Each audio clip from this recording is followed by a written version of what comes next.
Maybe it's not fair to start with asking another question, but in this case I believe it's useful. So, do you know how much does it cost to keep Facebook or YouTube turned on, day by day? That's not a frequently asked question, and I think that few people know the exact amount of money. I myself cannot be precise, but it's reasonable to value that only bandwidth costs more than $1 million each day. And bandwidth is not the only running cost.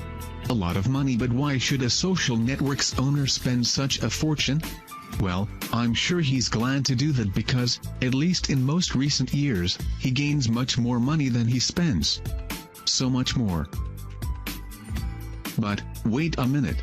None of us has never paid a dime to get a new account on social network, to find old mates, or to share photos and videos. So, and in this way we're back on the first question, who pays a social network? Where do social networks get all the money from? It's easy, but not so much. Each social network's user pays, but not sending money or buying goods or services. Users pay giving social networks something they cannot perceive as valuable, their personal information, their tastes, their photos, their videos. But how can all these information become money? Quite easy, if you think that each registered user owns a profile, where all single action performed, day by day, merge into every single I like, every group a user joins, every photo a user uploads and shares, every single action contributes to profile users with more and more accuracy.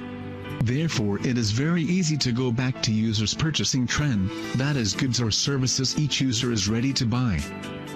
Now it should be clear that 100 million users' profiles have an enormous value for any company producing any kind of product, or selling any kind of service, considering that, thanks to social networks, those companies can send customized advertisements, for example on users' Facebook news feed, addressed exclusively to users interested to that specific product or service.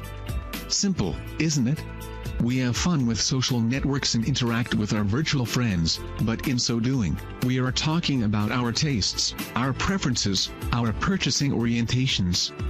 All those information end up in our profiles, which are given, we'd better say sold, to Facebook's or Google's customers.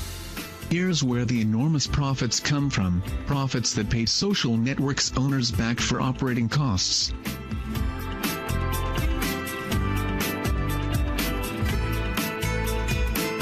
But what's wrong with all that business? Maybe nothing, unless users' privacy is violated or the owners don't fulfill the terms of EULA.